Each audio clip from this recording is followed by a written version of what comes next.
1994 সাল তখন SMPI just শুরু করেছিলেন মিস্টার সম্রাট মুখার্জি অনেক স্বপ্ন নিয়ে অনেক আশা নিয়ে যেই জিনিসটা নিজে অনেক স্ট্রাগল করে তৈরি করেছিলেন নিজের মধ্যে সেটাই কিন্তু ছাত্রছাত্রীদের মধ্যে বিলিয়ে দিতে চেয়েছিলেন ওনার বুদ্ধি ওনার স্বপ্ন যা ছিল উনি তা বাস্তবায়িত করেছেন আজ তখন মডেলিং অ্যাক্টিং এগুলো দিয়ে উনি শুরু করেছিলেন এবং আজ কোর্সের বিভিন্ন রকমের বদল এসেছে প্রচুর নতুন নতুন ফ্যাকাল্টিজ এসেছে অ্যাক্টিংয়ের এবিসিডি না জানলে কিন্তু কখনো তুমি অভিনয় জগতে পা দিতে পারবে না ছাত্রছাত্রীরা যখন তৈরি হয়ে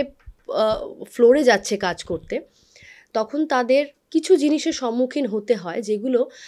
ক্লাসরুম থেকে তৈরি হয়ে গেলে কিন্তু অনেকটা ইজিয়ার হয়ে যায় যেটা আমাদের ক্ষেত্রে কখনো পসিবল হয়নি এখন সময়টা খুবই সীমিত হয়ে গেছে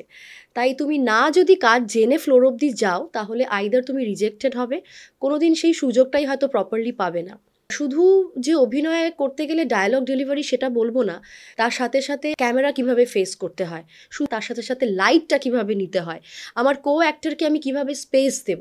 সে যখন ডায়লগ বলছে কোন ডায়লগে আমি কিভাবে রিয়্যাক্ট করব এই প্রত্যেকটা জিনিস কিন্তু হাতে ধরে এসএমপিআই প্রত্যেকটি ছাত্রছাত্রীকে শিখিয়ে দেয় এসএমপিআই এর কোর্সগুলো কিন্তু একেবারে সায়েন্টিফিক্যালি তৈরি করা যেভাবে আমাদের ক্লাসরুম তৈরি করা হয়েছে সেটা একেবারে ফ্লোরের মতো ফ্লোরে গেলে ঠিক আমরা যেই এক্সপিরিয়েন্সটা পাই সেই এক্সপিরিয়েন্সটাই কিন্তু ছাত্রছাত্রীরা ফ্লোরে যাওয়ার আগে কিন্তু তৈরি করে তারা যাচ্ছে প্রথমবার যখন অডিশনে যায় সেই ভয়টা কিন্তু তাদের মধ্যে থাকে না তারা কিন্তু অনেক বড় বড় ডায়লগ অনেক খুব শর্টে কিন্তু মুখস্থটা করে ফেলতে পারে যেটাও একটা বিরাট পয়েন্ট একটা অ্যাক্টিংয়ের কারণ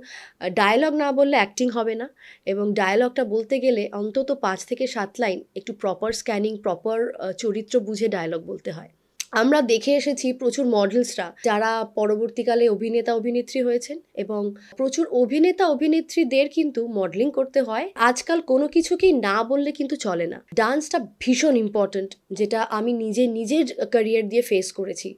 হিরো হিরোইন মানেই যে ডান্স করতে পারবে তা কিন্তু নয় আজকাল কিন্তু চরিত্র অভিনেতা অভিনেত্রীদেরও ডান্স করতে হয় নাচটা জানতে গেলে অভিনয় করতে হবে অভিনয় করতে গেলে নাচটা মাস্ট এবং অভিনয় আর নাচ করতে গেলে মডেলিংটা করতে হয় যেখানে বডি ল্যাঙ্গুয়েজ তৈরি হয় ডান্স করতে গেলে ভীষণ ভালো বডি ল্যাঙ্গুয়েজ তৈরি হয় আমি স্ক্রিনে ঢুকছি আমি স্ক্রিন থেকে বেরোচ্ছি সেই মুহূর্তে আমার এনার্জিটা কতটা হাই থাকা উচিত সেটা কিন্তু একমাত্র ডান্স আমাদের শিখিয়ে দেয় এবং ডান্স একটা এমন জিনিস যেটা খুব কম সময় আমাদের এক্সপ্রেশন শেখায় যেটা অ্যাক্টিংয়ে ভীষণ কাজে দেয় আজকাল ফ্লোরে গেলে অনেক সময় বলে দেওয়া হয় যে আমরা এই শট নিচ্ছি যারা এই শটের ব্যাপারে অবগত নন মানে যারা জানেন না যে কোন শটকে কি বলা হয় তারা কিন্তু একটু কনফিউজ থাকবেন কনফিউজ থাকলেই কিন্তু অভিনয়টা কোথাও একটু মনে হবে যে ভেবে চিন্তে করা হচ্ছে একটু ন্যাচারাল অভিনয়টার অভাব হবে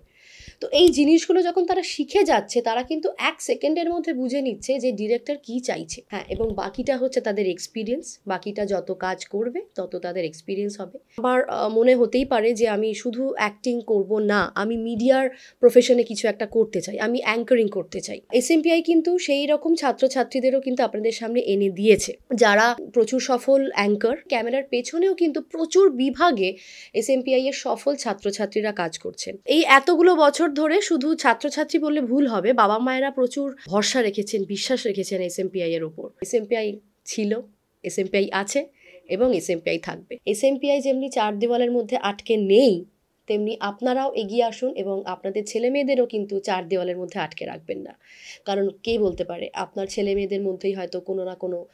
বিরাট ব্যক্তিত্ব লুকিয়ে আছে সেটাকে টেনে বের করে আনার দায়িত্ব কিন্তু এসএমপিআই এর এই প্রফেশনে কিছু করতে চান একবার ইনস্টিটিউটে আসুন আমাদের সাথে কথা বলুন আমার বিশ্বাস যে আপনারা খালি হাতে ফিরে যাবেন না